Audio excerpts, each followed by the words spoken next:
Hi guys, today I'm doing yoga exercises for men. Alright? This is only for beginners. Try lang. And the women can also do this one, but this is more on men. Alright, thank you. Let's get started. Some single leg reverse crunches. Now, this isn't a yoga pose, but the thing about yoga is that it's not just yoga postures. We're also using bodyweight exercises. We're using some influence from Pilates, and we're also using some physical therapy exercises. So it's a combination of a lot of routines. So you're going to start off with your shoulders lifted lightly off the ground using your core strength, bringing one leg in, bringing the other leg straight out. You're just kind of switching back and forth there. If you want to make this more or easier on your neck, you can bring your head all the way down and just start off with these single leg reverse crunches. One leg squeezing in, the other leg going out. And start integrating your breath here. You're going to exhale to squeeze the knee in, inhale to switch, exhale to squeeze the other leg in. So as we're doing this, you're going to feel your core and your hip flexors working. You shouldn't feel any strain in your lower back. If you do, bring your leg a little bit higher. Don't bring it quite so close to the ground. And again, you can keep your head and your neck relaxed on the ground, or you can lift your shoulders using your core strength. Get a little bit more core activity. And this is just a nice, easy way to warm up, making sure that your back feels good throughout the routine. All right, go ahead and stop that. Plant your feet on the ground. Pull your shoulders forward using your heels. Press down through your feet. Squeeze your butt. And then lift your hips off the ground into a bridge. Now here I want you to focus on hip strength. Okay, we're not just puffing the chest out and arching the back.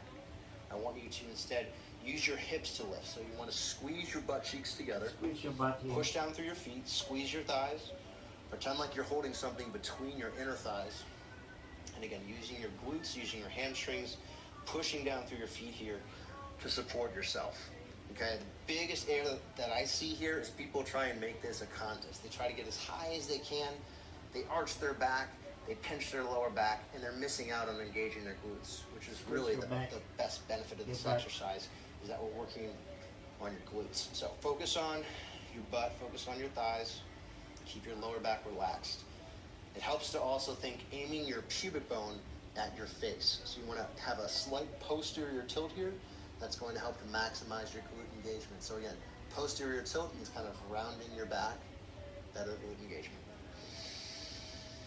As you're doing this, slowing down your breathing, breathing in and out of your nose. Now it's a lot to handle. You got to focus on the technique, focus on the breath. It's not going to happen all at once automatically. Just keep practicing. It will get better with time. And then go ahead and release your hips down. Nicely done. Bring your knees in toward your chest. Just kind of give yourself a hug. Try to keep your lower back flat on the ground here and pull your knees out as you pull them in toward the shoulders. You can lightly rock from side to side here. Try to keep your abs tight and still breathing in and out of your nose. And it might feel weird breathing this slow and controlled, but as you practice it, it will become more regular. You just have to practice it. It'll get better with time. We're going to go into a one-leg happy baby. So I want you to kind of plant your left foot, grab the inside of your right foot, and then aim your right foot up at the ceiling. Your right elbow is going to be inside your right knee. Drive your right knee out. You're going to feel a stretch through your right groin here, through your inner thigh. Try to keep your back flat on the ground here. If you need a little bit more balance, bring your left arm to the outside. That'll help you kind of stay in place. If you want to go a little bit deeper into the stretch, bring your left leg all the way out. So straighten your left leg, flat on the ground. And still breathing in and out of the nose here. We're doing this variation of happy baby. We're not going full happy baby because this is going to help you keep your back flat. A lot of guys tend to do too much rounding already. They have bad posture. So this is going to help you keep your back flat, but still get a stretch to the inner thigh. All right, then let's switch sides. Go ahead and plant your left foot. Plant your right foot now. Grab the outside of your left foot. Left elbow comes inside the left knee. Right arm comes to the outside. Press your knee up and out until you feel a stretch in the left inner thigh. Keep your head, shoulders, neck relaxed on the ground. Breath in. And holding this. Now your body is going to be, this is called a static, right? This is static because we're not moving, but you want to use your breath to move slightly deeper into the exercise with each exhale. So your exhale is your body's sign to your parasympathetic nervous system to relax. That is your body's signal to your muscles to relax and to lengthen. So as you exhale, right, going a little bit deeper into each stretch. And again, that variation here, if you want to bring the right leg straight out to make this stretch a little more intense, go for it. Okay. So stretching your inner left thigh here, this is relieving tension from the knee. It's also relieving tension on the lower back. Most of what we do in yoga will have an overall impact on the back, your spine in some way. It's also going to help with your knees and your ankles, and with getting rid of little aches and pains in your joints. You just have to be consistent. That's the most important part. All right, then go ahead and release your left leg. Bring your knees over your hips, so knees directly above the hips, kind of in an L shape with the legs.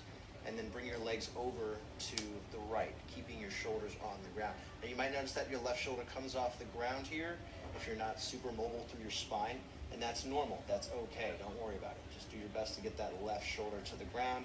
If it doesn't touch today, don't worry about it. Bring your right hand to your left knee. To your right. Pull your ribs Left. down. So one area here, I see these people kind of puffing their chest out. I want you to pull your rib cage toward the ground. And keep your head looking straight up, or you can look over to the left. And you might feel a couple of cracks in your lower back if you're doing this. That's fine. That just means that your lower back is opening up. There's space being created in your vertebra, in your lumbar spine.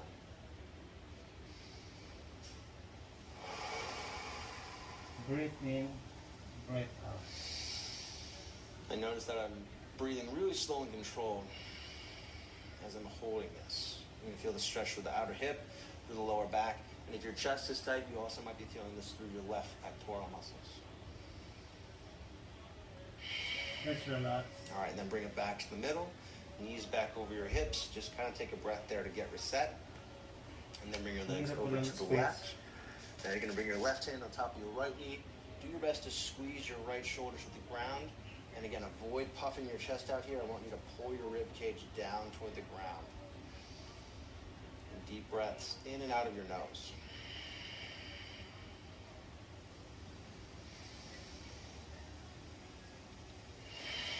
You're going to look over to the right with your head. That's going to add a little bit of a twist through your cervical spine, through your neck.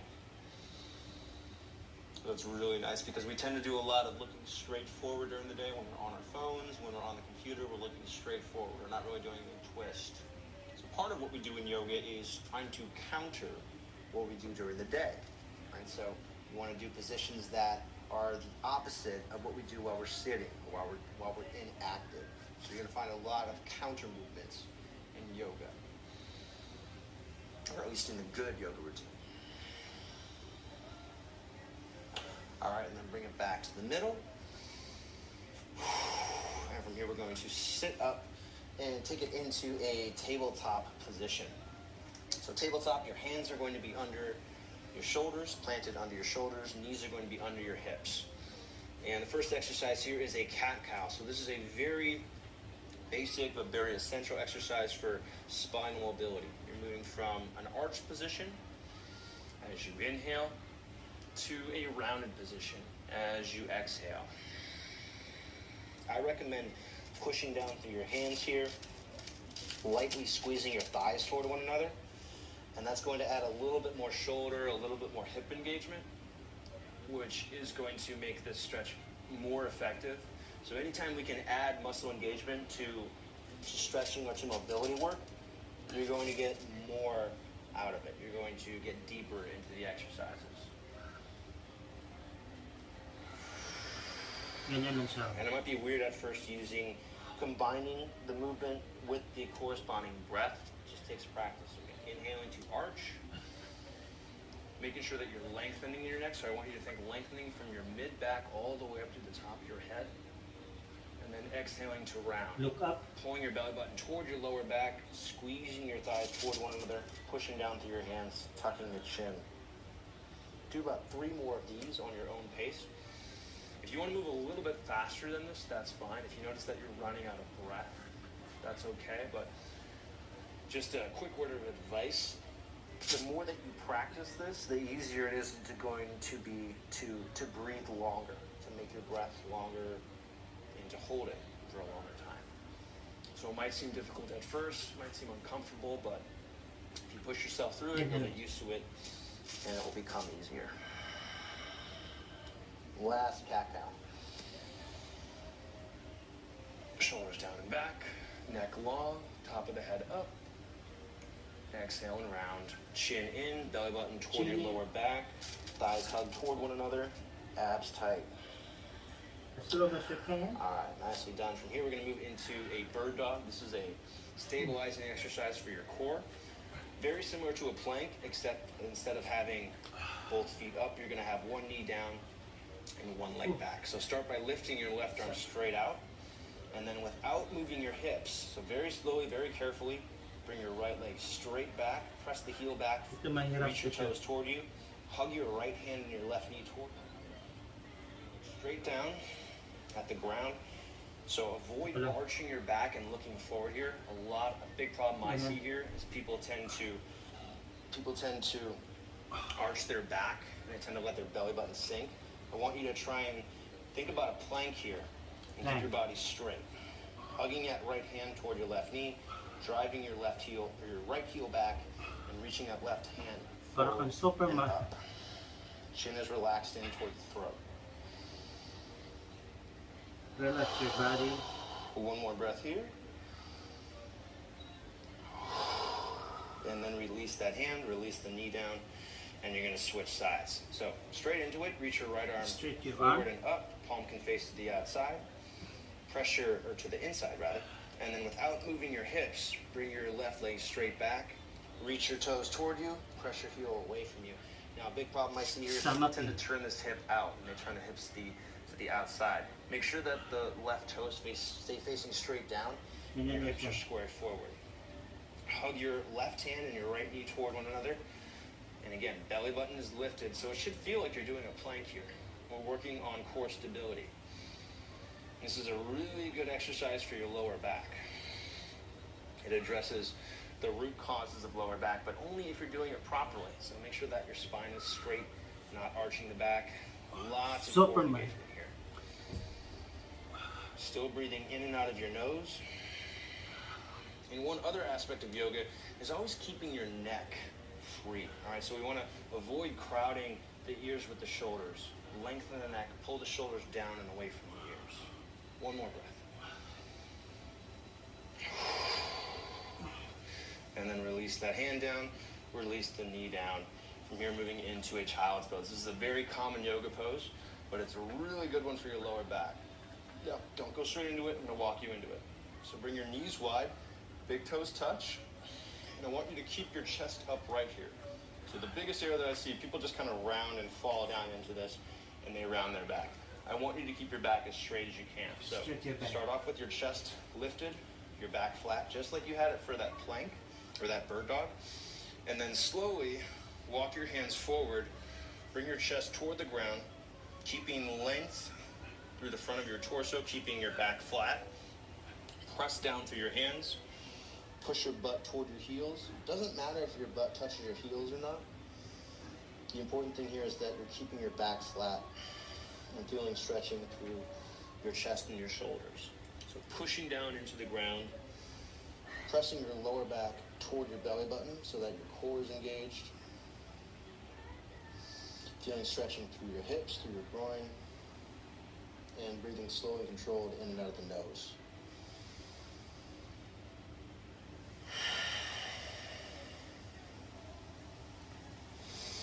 So we're going to feel some release of tension here again through your shoulders, through your hips, through your lower back. This is a really good restorative pose. By restorative, I mean it's a recovery exercise. So it's helping to release stress or release tension. You can make it a little more active by straightening your arms and hugging your arms toward one another. So without moving your hands at all, just pretend like you're holding something between your arms. And that will add a little bit more of a shoulder strengthening element to this. And that's going to help with shoulder mobility, and that's going to help with posture, getting rid of, or preventing injury in your shoulders as well. All right, we're going to move into a needle thread. So without really moving your left hand that much, I want you to slide your right hand through your left hand and your left knee. Try to relax onto the back of your right shoulder, and then look over towards the left. This is called a needle thread. Press the back of your right arm into the ground, and then lightly pull your right shoulder back toward the right, just until you feel a stretch through the inside of your right shoulder blade.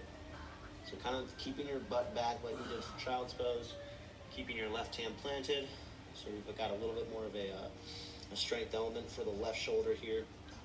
And then this is a really nice stretch for the inside of the shoulder blade. So if you have neck pain, if you have shoulder tension, this is a really nice one for that. Try to keep your shoulder down away from the ear. We don't want to create additional stress in the shoulder. As you exhale, you can work deeper into this.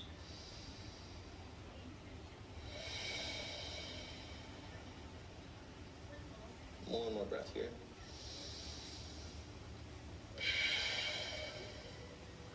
All right, then go ahead and plant your right hand back where you had it for child's pose. Slide your left hand through your right hand and your right knee. Relax onto the outside of the left shoulder. Keep your butt down and back. Lightly pull your left shoulder back toward the left until you feel that stretch in the inside of the shoulder blade. Make sure that shoulder is pulled down and away from the ears. And the left side of your head should be relaxing on the ground here. And breathing deeply. So especially in these kind of twisted positions, it's difficult, or it's more difficult to breathe. If you can continue to breathe deeply here, it's going to tremendously help your mobility. So continue to breathe deeply here, even if it's a little bit uncomfortable. Again, discomfort's okay. It's just we want to avoid pain. So working into discomfort is how we start to get stronger. As long as it doesn't hurt. Patulog. And the breath is important for helping to tell your body, hey, it's okay, you're just stretching, you're not hurting yourself.